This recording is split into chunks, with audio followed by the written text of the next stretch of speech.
This channel is what studying abroad dreams are made of. Do subscribe and hit the bell icon.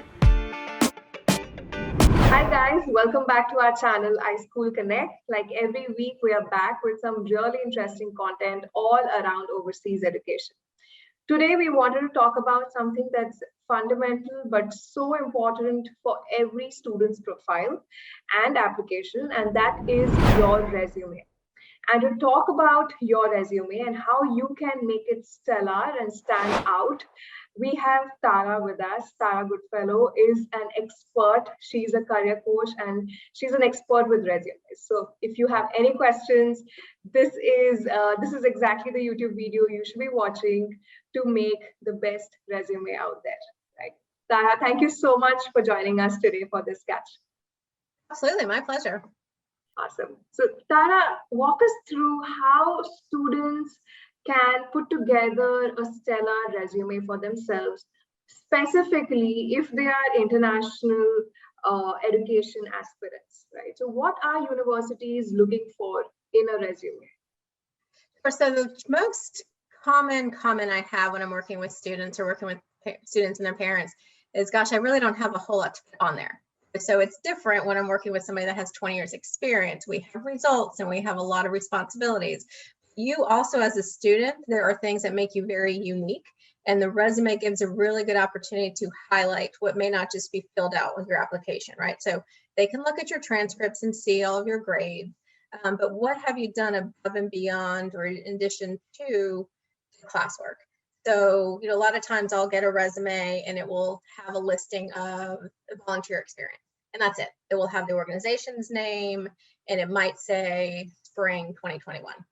Usually, after chatting with a student, we'll learn that maybe that was the first event, right? They were instrumental in launching a 5K or some type of fundraiser. So putting additional detail, because you're not there to share this information with me, that can be really helpful. That gives me some insight. If you kind of think about the person that's reviewing all of these applications, right? Like I used to do admissions, it's tough to really say, ooh, this sets Tara apart, or Tara would add great value to our population. So if you can share that on paper, that's really valuable, more so than listing 20 different clubs and organizations in which you've been a part. I'd rather you dig deeper into 4 or 5 organizations and share with me some leadership responsibilities, some transferable skills that you've learned, additional areas that you might be wanting to major in engineering, but you decided to kind of go out there and take a cooking class or take an art class or something that kind of diversifies that very analytical skill set. So anything that sheds a little bit of light as to you as a person is very helpful. Additional information might be, again, with kind of that volunteer experience or club experience. Share with me a little bit about how involved that is. So I've had lists, say, part-time work experience. Part-time work experience, if you're listing the employer and the dates, still doesn't give me a whole lot of insight as to, do you do that each Saturday for breakfast, right? Maybe you host. Or are you spending 20 hours a week there?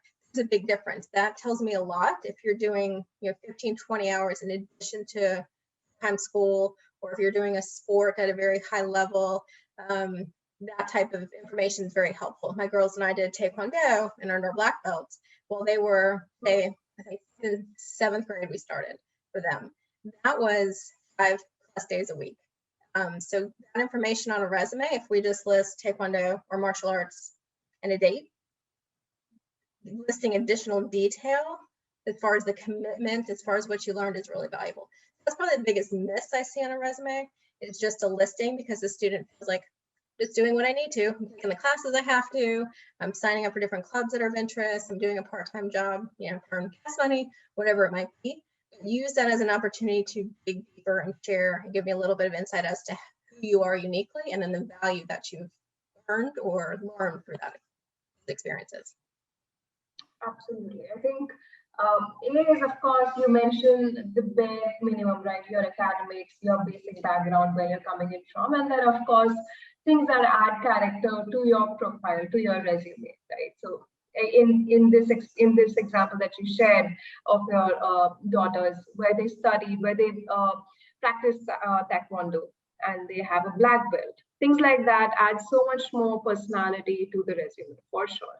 So Tara, if one had to categorize the different sections that need to be there on a resume, what would those categories be?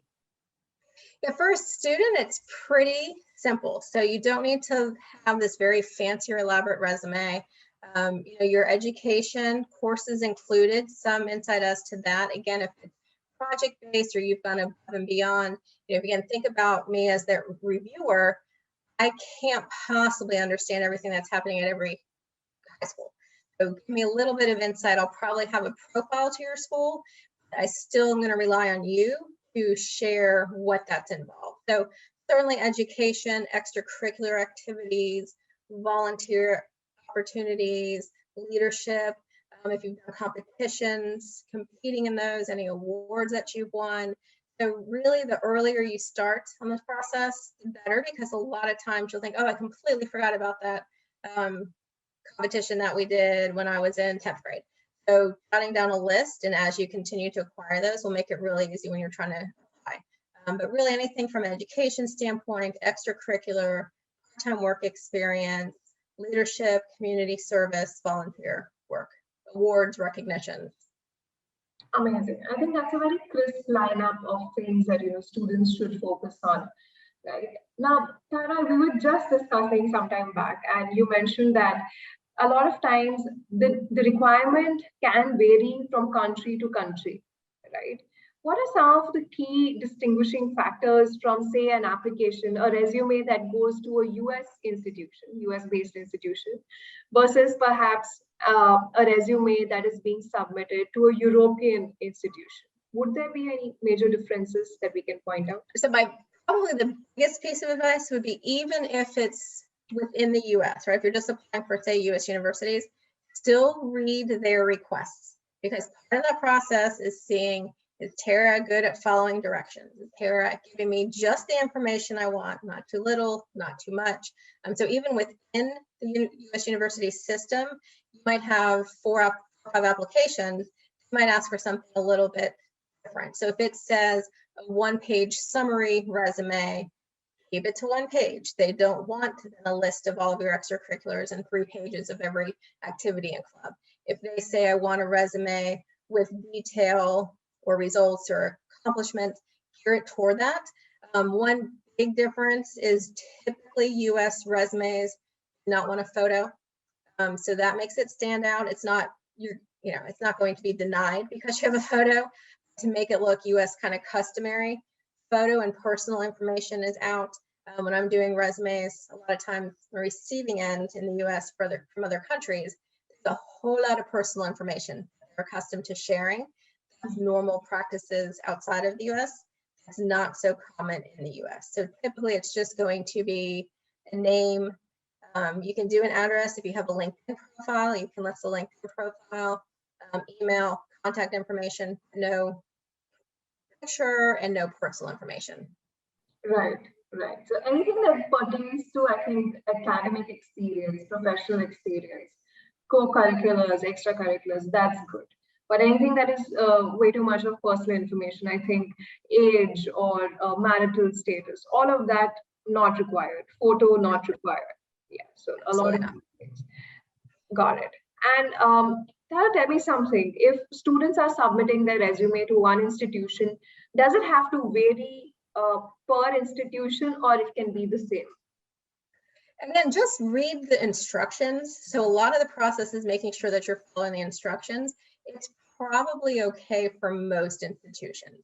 I mean, most of them are looking for the same thing in a resume. It's going to be the education, the extracurriculars, any sports, activities that you've done. You can include some interest, if it's reading and it's a certain genre of, books that add value. You're really looking for anything that adds value and sets you apart or aligns with that institution's mission and values, that you feel like connection is there. You want a place to say that. A lot of times the resume gives an opportunity to state his interest. Most times it's okay. Kind of same thing right with the essays. You definitely still want to read through each one, make sure this university is not listed on the wrong application, which really does happen. Same thing with a resume. If you're stating putting a little synopsis up front, read through everything. In general, you should be good applying the same resume for most positions, most universities. Right, right. Unless and until there are a few specifics pertaining to an institution, most of it remains the same. Exactly. Mm-hmm. Great. So, Tara, you've gone through multiples of resumes, right? You would know some of the most common mistakes students make in their resumes. Would you like to tell us about a few of those that we can avoid? Yes, most of the stuff that you read through and it sounds very basic, like I'm not going to do that, is what I see the most, right? So spelling and grammar, you're doing so much through that application process that it's very easy to overlook it. Spell check is not going to catch it if it's an actual word. It might be the wrong word, and that matters. So looking through it, yes, spell check if you don't stop there, and then have somebody else review it, because you're looking through a lot of information, you're writing a lot of information. It's very easy to have an oversight. So that's very common. And then probably just not sharing enough detail would probably be the two most common. Got it. Awesome. Okay, so we are heading towards the end, Tara. So I just want to understand if somebody has less of experience, right, which most freshers would not have, right? They would have very little to no experience. How do you portray that well on a resume? Is there a way to go around that? That's okay, right? I'm not expecting you to have, saved a company millions of dollars and initiated large programs. So it's just thinking about, it might be that you had all AP courses and a very demanding course load and watched 3 young siblings, so each person's scenario is very different. So it's just highlighting what you can. Like I have seen, usually this is when parents get involved, it very bloated, like, okay, you did, you volunteered for 1 event, we don't want to make it 4 paragraphs. So you kind of want to be cautious. Every now and then I'll see that kind of overcompensating for things, but don't feel badly. If it was, a lot of times I find this with part-time work, if a student is taking a very demanding course schedule and works, goes right from school to work and works 15, 20 hours a week, I understand reviewing your application. There's not much extra time. It's highlighting work experience and sharing, that you have maybe been able to contribute to revising a policy, or been awarded Employee of the Month for customer service, or utilized a new point of sale system. So if you just think about what you have done and how it's added value, I'd much rather see that than just a huge listing of a lot of clubs that you've signed up for and attended once. So don't feel too badly if you don't have it. If you can share what that information is, that would shed some insight, so I can understand that. I really appreciate you saying that, Tara. A lot of times we see students, they work really hard at just attending so many things here and there, and that's only to fill in their resume with all these different things. But that might not have as much impact as that one thing that you've done where you've really created a difference, right? So might as well stick to that. Might as well share a detailed insight of your experience at that one place that you work. And I think that makes a much better impression than otherwise, for sure. That was great. Tara, any other pointers that you'd like to share with the students and the aspirants before we close off? No, I think don't get too much anxiety about the process. Put down what you can. We understand as a reviewer that you haven't solved all the world's problems. I do want to emphasize, and I'm actually at this stage now with a 10th grade daughter of my own and being in prior college admissions financial aid roles, where the advisor said the same thing of, we know when you signed up for 25 plus organizations that you just can't add that much value on top of your coursework. So, I think the biggest thing you can do is think about that one thing you do really well, or take initiative. Over this past year with COVID, for my daughter, there weren't many opportunities for volunteer experience for community outreach. So she started a monthly bake a cookie for a local disabled organization. I'm much more excited to see that she took the initiative to do that. She reached out to the executive director. She planned to coordinate all that, then signing up for 10 courses. So think about what you do, how you might be, there's still time in the process, there's still time to take that initiative and do something that aligns with your interests or values, or explore something completely different, and then just share value add with me. That's amazing. I think we've covered some of the most valuable points, through this discussion, Tara. Thank you so much for this. And any questions that you might have around drafting your resume, make sure you reach out to us. We'll probably leave Tara's details as well in the description, so you can always reach out to Tara as well. And we'll be more than happy to answer all your questions. Until next time, this is Malvika signing off along with Tara. Thank you so much. Bye-bye.